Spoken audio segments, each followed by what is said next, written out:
Salut! Plein de vidéos existent sur le train le plus rapide, le plus lourd, le plus dangereux, le plus tout ce que vous voulez en fait. Et bien souvent, ces vidéos sont totalement bidons, et faites par des chaînes qui n'y connaissent rien en train et cherchent surtout le putaclic. Je mets des titres putaclic, parce que ce qui m'intéresse, c'est le fric. Ouais. Aussi, je vais faire exactement l'inverse, et vous parler du réseau ferroviaire le plus petit du monde. Celui du pape. Habemus papam. Et comme toujours avec le ferroviaire, vous allez voir qu'histoire et développement du train sont intimement liés.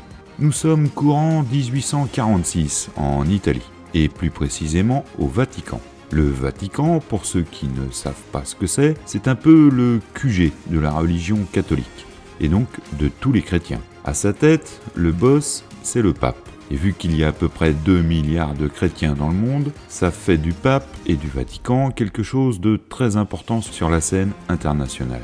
Il y a des boss comme Elon Musk, le patron de SpaceX et Tesla, Mark Zuckerberg, le patron de Facebook. Eux, ils pèsent très lourd sur le plan économique. Mais face au pouvoir de l'argent, il y a le pouvoir spirituel. Et lui peut parfois être bien plus puissant. Voilà, ça pose l'affaire. À la moitié de 1800, le train existe depuis une trentaine d'années environ et commence à se développer hors de son pays de naissance, l'Angleterre, et s'implante peu à peu en Europe.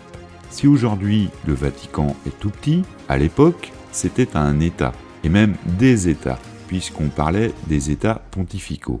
Ils avaient donc du pouvoir, et pas que moral, et pas mal d'argent, et pas que spirituel. Mais ils voyaient d'un mauvais œil ce monstre d'acier. Non par peur qu'il fasse exploser les corps, ne rigolez pas, c'était une croyance à l'époque au sujet du train. Adolphe Thiers, qui est ministre à l'époque, dit « mais une vitesse de 30 ou 40 km à l'heure va décomposer le corps humain. Le squelette va arriver avant les chairs qui auront de la peine à suivre le squelette. » Donc il déconseille formellement de telles vitesses.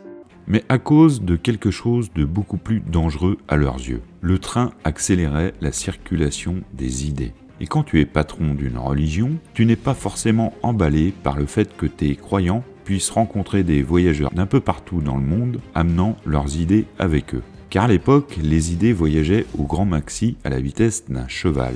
Et un cheval dans la vraie vie, ça ne galope pas sur des centaines de kilomètres. Et donc les voyages étaient lents. Les pauses fréquentes, et il est normal de mettre des semaines pour traverser l'Europe. Aussi, les idées et les savoirs ont le temps de se perdre avant d'arriver, d'être déformés au gré des rencontres, et à la fin, de ne plus donner qu'une vague rumeur.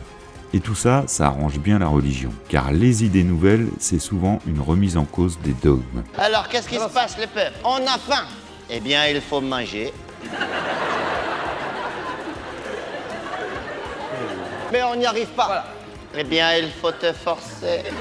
Aussi, le pape en place, alors, Grégoire XVI, fait comme ses prédécesseurs. Il freine autant qu'il peut tout ce qui est progrès. Quand il parle de chemin de fer, il dit « chemin de l'enfer ». Oui, on était au top du jeu de mots à l'époque aussi. C'est dire ce qu'il en pense. Faut un peu se remettre dans le contexte de l'époque. Ce pape était né 25 ans avant la Révolution française, quand il fallait encore 12 jours en coche à cheval pour faire un Paris-Marseille. Donc les idées réformatrices, très peu pour lui. Mais après 15 ans de pontificat, le nom du poste de CEO au Vatican, il va s'en retrouver son Dieu. Je suis désolé, je n'ai rien pu faire. Par contre, j'ai déjà fait vous faire part de décès. Ils sont pas mal, hein. Niveau typo, je me suis fait plaisir, j'ai mis une croix dans le haut de Robert, c'est marrant. Arrive alors un nouveau pape, Pie IX. Il n'est pas moins conservateur que son prédécesseur, mais voit le monde autrement, car pleinement en prise avec les suites de la Révolution française et ses idées qui bousculent tout. Voyant le progrès arriver lui aussi, au lieu de tenter de le freiner, ce qui est perdu d'avance, il se dit qu'il pourrait l'utiliser. Ce train de l'enfer pourrait devenir un moyen pour aller porter la bonne parole chrétienne plus loin et plus vite. Il voit très vite que le train va permettre aux croyants d'aller de pèlerinage en pèlerinage, là où à pied ou à cheval, en faire un seul était déjà énorme dans une vie. Globalement, ce nouveau pape se dit que la modernité doit servir l'Église. Aussi, il va lancer divers chantiers pour adopter la modernité au lieu de la subir. Ce que les anciens papes décrivaient comme les chemins du diable, c'est-à-dire le train et le télégraphe, Pie IX va s'en saisir et en faire équiper les États pontificaux. Il est le premier pape à être photographié, par exemple.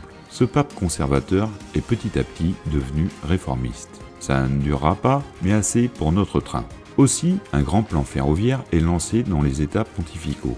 Sauf que, patatras, les États pontificaux se voient amputés de la majeure partie de leur superficie, et les travaux à peine commencés sont stoppés. Il faudra attendre le début du siècle suivant pour voir tout ça reprendre après un accord avec l'Italie.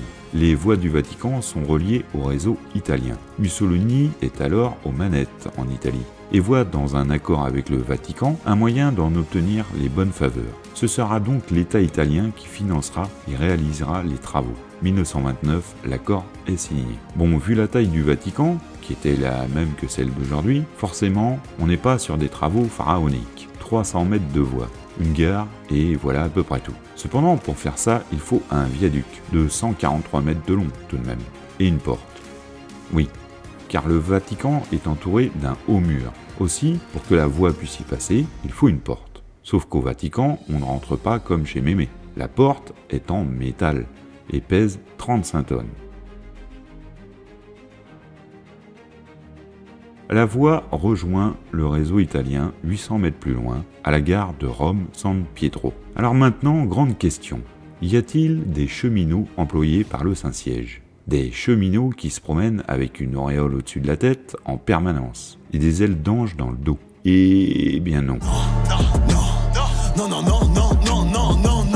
Car déjà ce serait pas super pratique en cabine, et surtout parce que l'accord stipulait que ces trains seraient opérés par des cheminots de l'État italien. Niveau matériel, c'est plus complexe. Au tout début, il y a eu un deal entre des sociétés françaises et le pape. On vous donne le matériel, et en retour, on gère le réseau. Mais ce n'était pas encore assez complexe, aussi une de ces compagnies était en fait une société belge, qui avait implanté son siège en France pour contourner les droits de douane. On était fin 1800, comme quoi les magouilles pour défiscaliser ne datent pas des Google et autres Amazon. Donc, la compagnie belge pour la construction de matériel de chemin de fer, qui est de fait désormais française, va créer les voitures pour le pape. La voiture construite par cette compagnie sera une œuvre d'art, un bijou tant technique que visuel. La voûte intérieure de la voiture présente des ornements et des peintures représentant l'œuvre de la papauté. Tout n'y est que représentation de foi, martyr et vérité, des apôtres peints à l'huile sur du cuivre et autres tiares pontificales recouvertes d'or et pierres précieuses. Oui, je sais, là tu te dis que je me la pète avec ce mot, mais qu'en fait je viens de le découvrir. Et tu as raison. Une tiare, c'est un genre de couronne que portait un pape. C'est même une triple couronne, histoire de bien faire comprendre qui était le boss. Voilà, désormais tu peux aussi te la péter, toi, avec ce mot du dico. Reprenons avec notre train de luxe.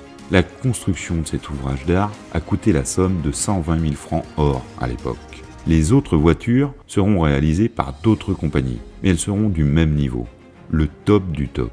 Et chose rare en France à l'époque, elles seront équipées de bogies et non d'essieux fixes. Très courant dans les pays anglo-saxons, les bogies peinent à s'implanter en France, alors qu'ils ont plein d'avantages. Sauf qu'en France, on aimait, et on aime toujours, croire qu'on a plus raison que le reste du monde. Aussi à cette époque, on n'en démord pas de nos essieux fixes. Donc ça nous donne un train de 3 merveilleuses voitures. Oui, que 3, car le réseau est tout petit, et l'unique quai de la gare est à proportion, tout petit.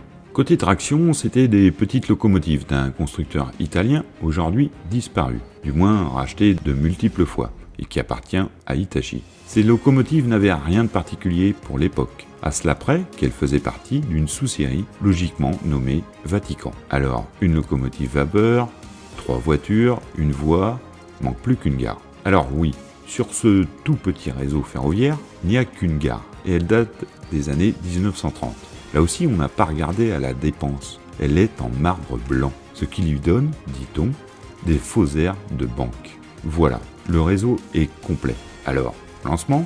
Bah oui, mais non, car les années sont passées.